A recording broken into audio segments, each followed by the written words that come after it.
সেই শহীদের আত্মা এবং ফেরেশতারা আমাদেরকে সহযোগিতা করছে, সেই সহযোগিতার মতো বদরের মতো আবারও আমাদেরকে চূড়ান্ত বিজয় দান করে দেওয়া আল্লাহ।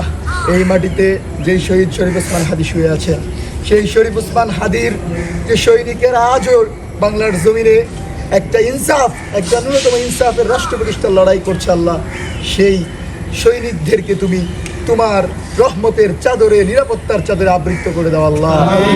আল্লাহ, যেই সরকারকে আমরা ক্ষমতায় বসিয়েছি, যেই সরকারকে আমাদের রক্তের উপর দিয়ে ক্ষমতায় বসিয়েছি, সেই সরকার কেন এখন ওসমান হাদির বিচার করে না আমাদের বুঝে আসে না আল্লাহ।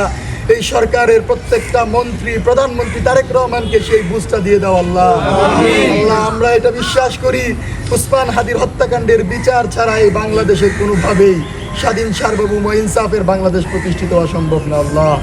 সেজন্য শহীদ প্রেসিডেন্ট জিয়াউর রহমান থেকে শুরু করে আজকে হাদি পর্যন্ত যাদেরকে আওয়ামী লীগ, গুন্ডা বাহিনী এবং ভারতীয় গোয়েন্দা সংস্থার হত্যা করেছে, এদের প্রত্যেককে তুমি দ্রুত সময়ের ভিতর বিচারের মুখোমুখি সর্বোচ্চ শাস্তি নিশ্চিত করো আল্লাহ। খরজন্য বিপ্লবী শহীদ শরীফ ওসমান হাদির 33তম জন্মদিন উপলক্ষে মঞ্চ 24 আজকের আয়োজন। আমরা মনে করি ছাত্র জনতার গণ অভ্যুত্থানের মাধ্যমে ফ্যাসিবাদী আওয়ামী লীগের পতন হয়েছে দিল্লির আধিপত্যবাদের। আমরা বিশ্বাস করি এই সরকার, জুলাইয়ের সরকার, যেই সরকার 1400 শহীদের রক্তের উপর দিয়ে প্রতিষ্ঠিত হয়েছে, সেই সরকারের প্রথম এবং প্রধান দায়িত্ব হয়েছে জুলাইয়ের প্রতিটি গণহত্যার বিচার নিশ্চিত করা। এই সরকার যদি জুলাই হত্যাকাণ্ডের বিচার নিশ্চিত না করে ছাত্রলীগ, যুবলীগকে মুক্ত বাতাসে ঘুরতে দেয়, 2 বছরে এই সরকার ক্ষমতা চালাইতে পারবে না।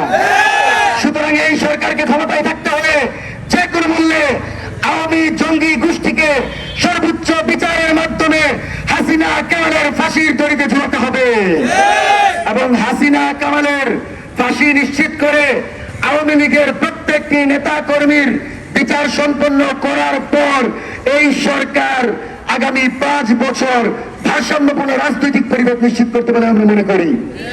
আপনাদেরকে অবগত করছি যে শহীদ শরীফ ওসমান হাদি বলেছিলেন, আমরা এমন একটা বাংলাদেশ চাই যেই বাংলাদেশে শত্রুর সাথে ইনসাফ করা হবে এবং আমি মৃত্যুবরণ করার পর আমার বিচারটা অন্তত কইরাম। কিন্তু দুঃখের বিষয় শহীদ প্রেসিডেন্ট জিয়াউর রহমানের সেই সৈনিক শহীদ শরীফ ওসমান হাদির বিচার এই তারেক রহমানের সরকার করতে পারে নাই। আমরা দ্রুত সময়ের ভিতর এই হত্যাকাণ্ডের বিচার নিশ্চিতের দাবি জানাচ্ছি এবং দ্রুত সময়ের ভিতর ভারত থেকে ফয়সালকে এনে দ্রুত সময়ে বিচার সমাপ্ত করবে বলে সরকার আমরা আশা করছি।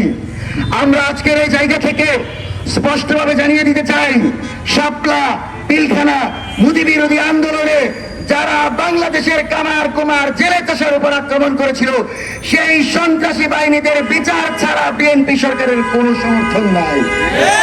যদি এই সরকার টিকতে চায়, যদি এই সরকার জনগণের মেজরিটি পাওয়ার পর জনগণকে মূল্যায়ন করতে চায়, এই সরকার শহীদ শরীফ ওসমান হাদি হত্যাকাণ্ডের বিচার নিশ্চিত করবে। এই সরকার গণভোটের গণনায় বাস্তবায়ন করবে এবং জয়ের আকাঙ্ক্ষার বিপরীতে এই সরকার গিয়ে কোনোভাবে এই সরকার জনগণের সমর্থন পাবে না। পলাশীর সূর্যাস্ত, সিপাহী বিপ্লবের ব্যর্থ অভ্যুদয় এবং সবশেষ 47-এ ব্রিটিশ কলোনি থেকে মুক্তির যে সূর্য উদিত হয়েছিল এবং 71-এ স্বাধীনতা যুদ্ধের মাধ্যমে পাক স্বৈরাচার থেকে আমরা মুক্ত হয়েছিলাম এবং স্বাধীন একটি বাংলাদেশ আমরা পেয়েছি, স্বাধীন একটি পতাকা আমরা পেয়েছি। তবুও যে অত্যাচার, জুলুম, যে বেইনসাফির বিরুদ্ধে আমরা যুগের পর যুগ, শতকের পর শতক লড়াই করে এসেছি, আবারও সেই একই আধিপত্যবাদ, দিল্লির আধিপত্যবাদ আমাদের উপর চেপে বসে।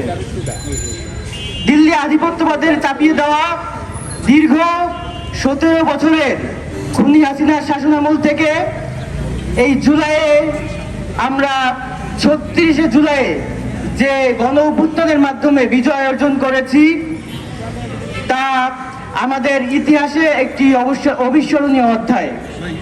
কিন্তু আমি এই যে এত পেছনের গল্প, পেছনের ইতিহাস বলার কারণ হচ্ছে আমাদের প্রত্যেকটা যুদ্ধ, আমাদের প্রত্যেকটা লড়াই আসলে উহুদের যুদ্ধের মতো হয়ে গেছে। বিজয় পরিপূর্ণ না করে, বিজয় চূড়ান্ত না করে, নিশ্চিত না করে আমরা আমাদের বিজয়ের আনন্দে আত্মভোলা হয়েছি।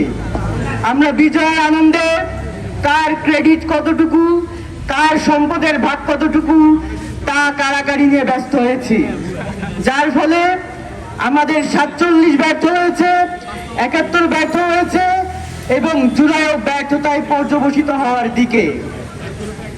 হাদি ভাই ঠিক এই জায়গাটাতে হাত দিয়েছিলেন। তিনি 24-কে সিপাহী বিপ্লবের মতো ব্যর্থ হতে দিতে চাননি। তিনি বুঝতে পেরেছিলেন এই লড়াইটা এত অল্প সময়ের জন্য ছিল না।